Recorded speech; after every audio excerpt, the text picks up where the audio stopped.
वीरा, ऊपर चल के खोलना पैकेट। हैं? ऊपर चल के क्यों? अरे बैठे के किचन का आवाज है तो यहाँ पर ही खोल देती हूँ। खोल के ना लगा भी दूंगी, सबको पता भी तो चल जाएगा कैसे है।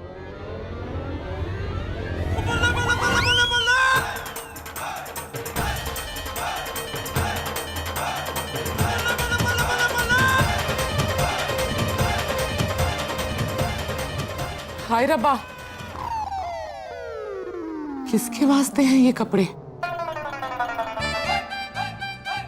तेनू क्या लगता है इंटरनेट पे खरीदारी सब तब नहीं होती है?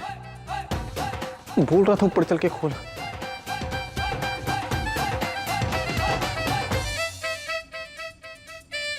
आजा।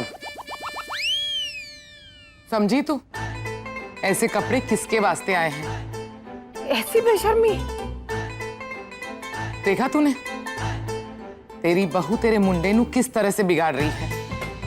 जरा सोच बंसरी, मुझे तो समझ नहीं आ रहा, गोवा शुआ जाके ये कुड़ी इस तरह के कपड़े पहनेगी?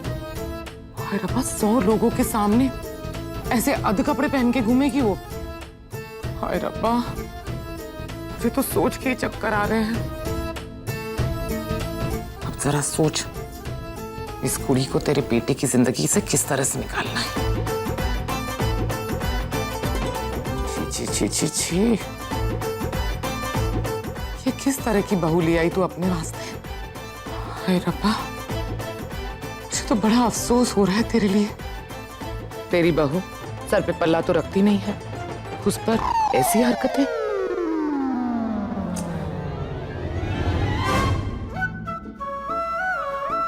तूने बताया क्यों नहीं कि तूने ये ड्रेस मंगाई है? भाई गॉड, मैं क्या मुंह दिखाऊंगी ताई जी और बीजी नू? अच्छा, मुंह तो रब ने तेनू एक ही दिया है और उसके साथ 2 आंखें भी दी है ना?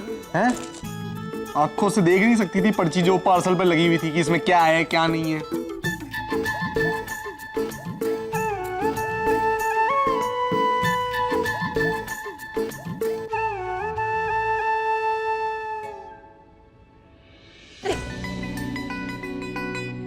चल कोई नहीं, जो हुआ उस पर मिट्टी डाल, लोड ना ले। काम कर, जल्दी से जाके पहन के आ। हाँ?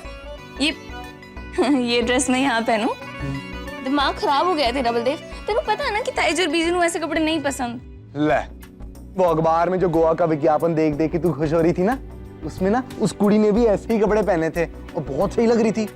अच्छा, तो उस विज्ञापन में आधे कपड़े पहने हुए कुड़ियों को देख रहा था? हाँ? नहीं, उसे नहीं देख रहा था, मैं तो ये देख रहा था कि उन्हीं कपड़ों में वीरा उस कुड़ी से भी अच्छी लगेगी। हाँ? अच्छा, बातें बनाना ना कोई तुझसे सीखे। लेकिन ये कपड़े ना गोवा में पहनने वाले, यहाँ नहीं, मैं नहीं पहनने वाली। हाँ तो ठीक है ना, इस कमरे को गोवा समझ ले। और यहाँ तो ताई जी और बीजी कोई नहीं आने वाला, और मैं काम करता हूँ तेरे लिए। वो समुद्र के किनारे पहनने वाले कपड़े होते हैं ना, उसमें बदल लेता हूँ। ओए नहीं, मैं ये कपड़े नहीं पहनने वाली, समझा? ले, मतलब मेरी मेहनत सारी पानी में गई। ओहो पतिदेव जी, मेहनत तो पानी में तब जाएगी ना जब हम समुद्र के किनारे जाएंगे। अच्छा कोई बात नहीं, तू काम कर, बस एड्रेस ना तू एक बारी मैंने यही पहन के दिखा दे, फिर गोवा में मत पहनना। पहनना एक बार बलदेव, तू यहीं पे बस, वो बड़े प्यार से मंगाया है, एक बारी।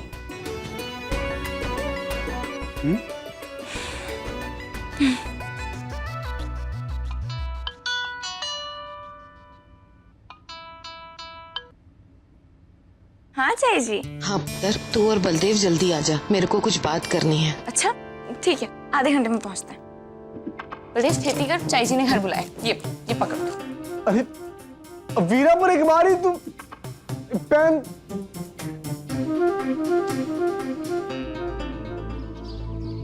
तेनू पता है कि सब नहीं जानते, हम दोनों साथ में आ रहे हैं। सबको लगता है सिर्फ मैं ही आने वाली हूँ। बाय गॉड, कितने खुश हो जाएंगे ना सारे जब पता चलेगा कि तेरी मेरी। खुशी का सबसे बड़ा झटका तो उन्हें तब लगेगा जब पता चलेगा हम गोवा जा रहे हैं। फिर मैं सोच रही थी कि क्या ये बात हमें इतना खुश होकर सबको बतानी चाहिए। मतलब पिछली बारी जब मैं गुंजन भाभी से मिली थी ना, तो वो बहुत उदास लग रही थी। फिर अगर ऐसे में हम ये बात कहेंगे तो हो सकता है उनको बुरा लगे। अब देख, उन्हें पता तो चलना ही है, आज नहीं तो कल है। और क्या पता शायद ज्यादा बुरा लगे कि हम आए फिर भी नहीं बताया। चल कोई नहीं, वहां चलते हैं, माहौल देखते हैं, धीरे से बात बता देंगे हैं? पता है वीर जी ने ना अपना गुस्सा बस अपने अंदर ही रख लिया, इसलिए उनके और गुंजन भाभी के बीच कुछ ठीक होने का नाम ही नहीं ले रहा। तू फिक्र ना कर, मैं गुंजन से बात करूंगा, उसे समझाऊंगा कि वो सब्र रखे, हिम्मत ना हारे। ऐसे भी तू और मैं तो अपने आप में प्यार की मिसाल है। प्यार करने वाले एक ना एक दिन एक हो ही जाते हैं, और अगर हम अपनी परेशानियों को सुलझा कर वापस एक हो सकते हैं तो वो क्यों नहीं है? हाय हाय, बड़ी प्यारी प्यारी गल्ला कर रहा है तू। तेरे से ही सीखा है। जिससे प्यार करो उसका साथ कभी ना छोड़ो। अच्छा जी, चल अब देरी हो रही है। गुंजन, चीचड़ी ना आधे घंटे में पहुंच जाएगी। छोटा जन किथे? शायद कमरे में जाए जी। हाय रब्बा, पता नहीं तुम दोनों के बीच में ये झगड़ा कब खत्म होगा। तुम दोनों को अब ऐसे दुखी मेरे से तो नहीं देखा जाता। मेरा भी सब्र टूटा जा रहा है चाय जी। पता नहीं मैंने और कितना इंतजार करना पड़ेगा। चाय जी, रणवीर दिन ब दिन मुझसे दूर होता जा रहा है। हमेशा उदास सा रहता है, किसी बात से खुश नहीं रहता, और ऐसा लगता है जैसे दो अजनबी एक छत के नीचे रह रहे हो। लगता है चीचड़ी आ गई। और शायद वीर जी भी आए हैं उसके साथ। आवाज तो आ रही। नहीं, इतना सा तो है।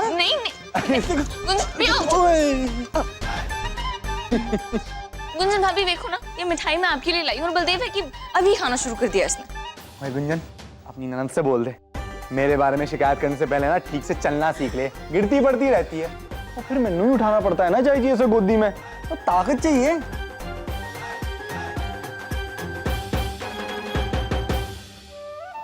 जी ओए चीचड़ी, क्या छुपा रही है? यही ना कि मेरा दामाद तेरे को कितना प्यार करता है, हाँ? वही तो चाची को भी पता चलना चाहिए ना कि उनकी चीचड़ी को कैसा हीरा मिला है, हाँ? अरे पुत्र, सच कहूँ तो बहुत अच्छा लगता है मेरे को जब तुम दोनों को ऐसे खुश खुश देखती हूँ। मुझसे ज्यादा नहीं।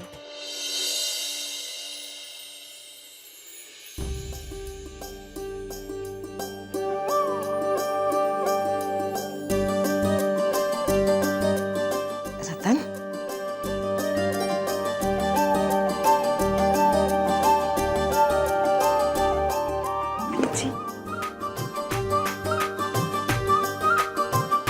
कैसी पुत्र? जी पीछे आप आ गए।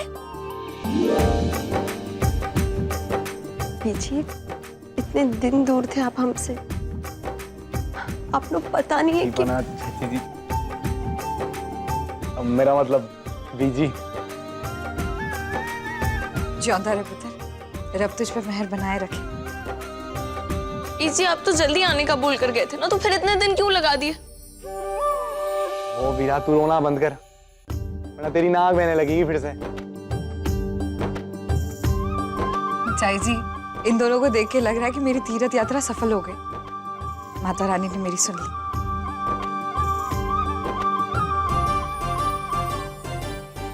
अच्छा तेरे को बताऊं, वीरा और बलदेव गोवा जा रहे हैं घूमने के वास्ते। चाची जी आपको कैसे पता? बलवंते का फोन आया था, वही बता रहा था कि तुम लोग घूमने जा रहे हो। घूमने जा रहे? वाह, ये तो बहुत अच्छी बात है। वो क्या करूं बीजी, आपकी बेटी थोड़े से प्यार में मानती नहीं है।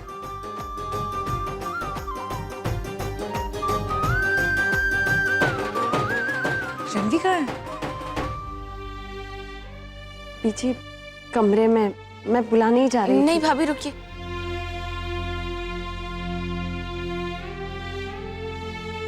मैं बुला के लाती हूँ वीर जी।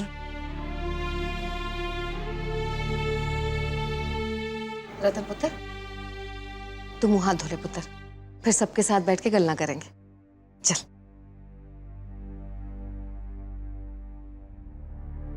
बहुत सारी बातें करनी है तुझसे।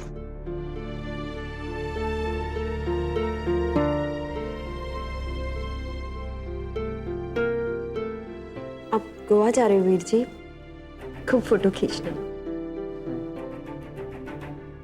कैसी है तू?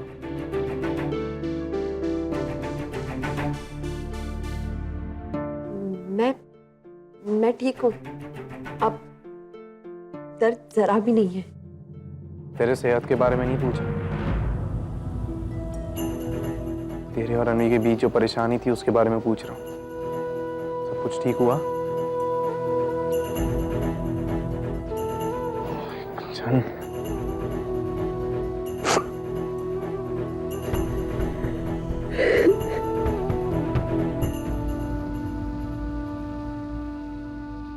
क्या बीजी आ गई? लेकिन उन्होंने मैंने तो कुछ बताया नहीं। उन्होंने लेने ही चले जाता। मैं मिलके आता हूँ। फिर जी पीछे नु मिलने से पहले आपको मेरे सवाल का जवाब देना होगा कि आपको गुंजन भाभी का दर्द दिखाई नहीं दे रहा? फिर जी क्यों आप अपने आप को दर्द दे रहे हैं और उनको भी? फिर जी अगर आप ऐसे में पीजे के सामने जाएंगे तो आप दोनों को देखते ही बता देंगे कि आप दोनों के बीच कुछ ठीक नहीं है। आप खुद सोचिए कैसा लगेगा उनको कि आप दोनों के बीच कुछ भी ठीक नहीं है। तनु की लगता है वीरा, मैं नहीं चाहता कि सब ठीक हो जाए, लेकिन जब से हादसा हुआ है ना, कुछ टूट के रह गया मेरे अंदर, जो ठीक नहीं हो रहा है। मैं भी चाहता हूं कि मैं कुंचन को माफ कर दूं, आगे बढ़ूं, लेकिन उसे माफ नहीं कर पा रहा हूं, नहीं उसे पहले जैसा प्यार कर पा रहा हूं। मैंने भी यही लगता था मैं वीरा को कभी माफ नहीं कर पाऊंगा। ऐसा लगता था उससे मैं पहले जैसा प्यार कभी कर ही नहीं पाऊंगा। ऐसा लगता था कि हमेशा के लिए उससे दूर हो जाऊं मैं। और अब देख, एक पल के लिए भी दूर होता हूं, ऐसा लगता है मर जाऊंगा मैं। और रणवीर तो मुझसे ज्यादा समझदार है ना? हैं? क्यों सब्र खो रही है तू? पर वीर जी, वीरा और आपके बीच जो हुई थी वो गलत फहमी थी, और यहाँ रणवीर और मेरे बीच जो हुई है वो गलती है वीर जी, जो मुझसे हुई है। कुंदन, तू इस बात को ना अपने दिमाग से निकाल दे। गलती तू करने जा रही थी, तूने की नहीं है।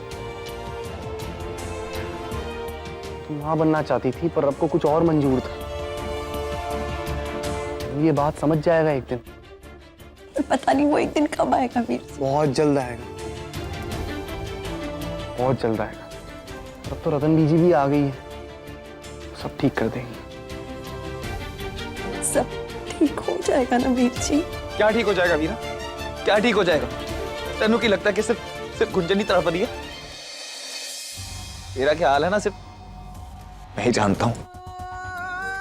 रोज कोशिश करता हूं कि मैं गुंजन को ऐसा कुछ ना कह दूं जिससे उसे बुरा लग जाए, लेकिन फिर क्या करूं, मैं भी एक इंसान ही हूं। सपने तो मैंने भी सजा लिए थे, बच्चे के, उसकी हंसी के, उसके इस घर में खेलने कूदने के, लेकिन अब सिर्फ खालीपन महसूस होता है, सिर्फ खालीपन। वीर जी यकीन मानिए, जितना खालीपन आपको महसूस हो रहा है ना, उससे कहीं ज्यादा कुंजन भाभी को महसूस हो रहा है। वीर जी शायद मैं अपनी बात आपको समझा नहीं पा रही हूँ। आप इस बारे में बीजी से बात कीजिएगा और अपने दिल की सारी बातें उनको बताइएगा, जो ना आप कुंजन भाभी से कह पा रहे और ना ही मुझसे। वो आप उनसे कहिएगा, मैंने यकीन है कि वो आपको सही सलाह जरूर देंगी।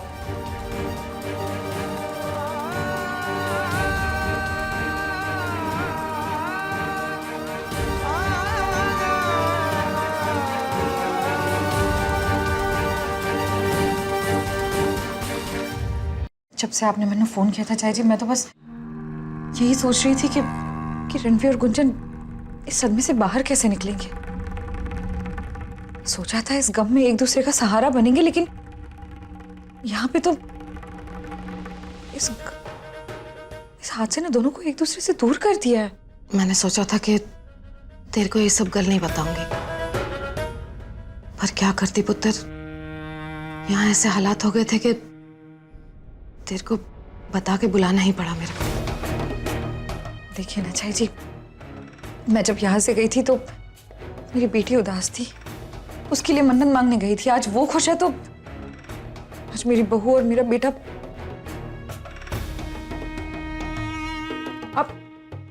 आपने रणवीर से बात की थी? हाँ पुत्र, की थी। बहुत समझाने की कोशिश की पर कोई फायदा नहीं। छोटे जन ने तो सब कुछ अपने अंदर ही दबा लिया, कुछ नहीं बोलता, और उसकी ये खामोशी गुंजन पर बहुत बुरा असर पड़ रहा है, बहुत तकलीफ दे रही है उसको। नहीं नहीं चाची, हमारे होते हुए हमारे बच्चे ये दर्द ऐसे नहीं सहेंगे। बस रतन, बहुत उम्मीद से तेरे को वापस बुलाया मैंने। अब तू आ गई है ना, सब ठीक हो जाएगा।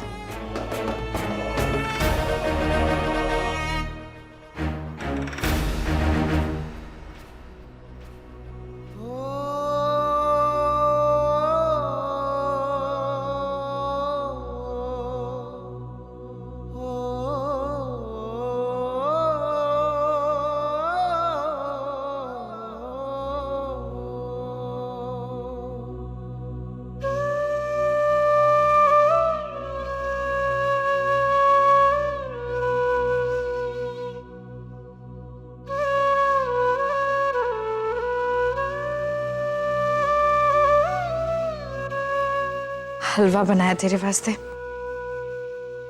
खा के देख।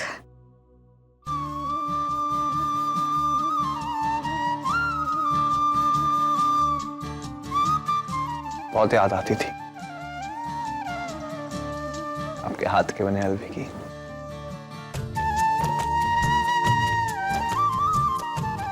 जिंदगी के सारे अच्छे पल बस यादें बनकर रह जाएंगी रणवीर। अगर तू खुद को ऐसे कमरे में बंद करके अकेला बैठा रहेगा तो।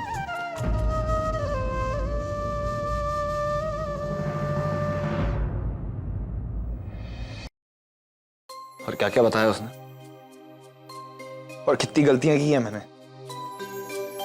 और क्यों उसे ऐसा लगा कि मैं बाप बनने के काबिल नहीं। क्या बताया उसने? तेरा चेहरा तो देख, इतनी कड़वाहट तेरे चेहरे में मैंने कभी नहीं देखी थी। और मेरी तो गुंजन से बात भी नहीं हुई है।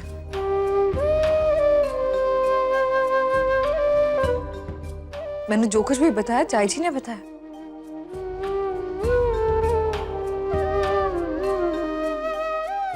रणवीर, गलती सबसे होती है, पर एक रिश्ते में जो गलती पकड़कर बैठ जाता है ना, सबसे बड़ी गलती वो कर रहा होता है। माना कि उसने बच्चा गिराने के बारे में सोचा जरूर था, लेकिन फिर उसने अपना मन बदल दिया था ना। वो लौट आई थी और उसके बाद जो हुआ वो उसके बस में नहीं था। मानती हूँ कि उसने ये बात तुझसे बहुत देर तक छुपाई रखी, लेकिन उसके बाद जो हुआ वो एक हादसा ही था, और उसने कभी सोचा भी नहीं था कि ऐसा होगा। रणवीर, ये हादसा तुम्हारे बस में नहीं था, लेकिन ये रिश्ता तुम दोनों के बस में है।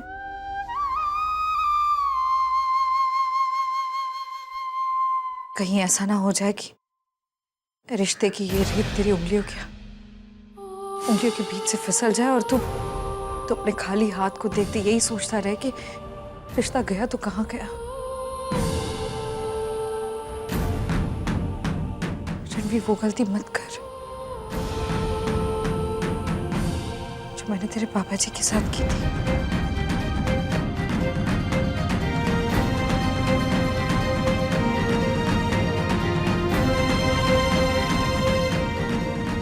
समय है रणवीर,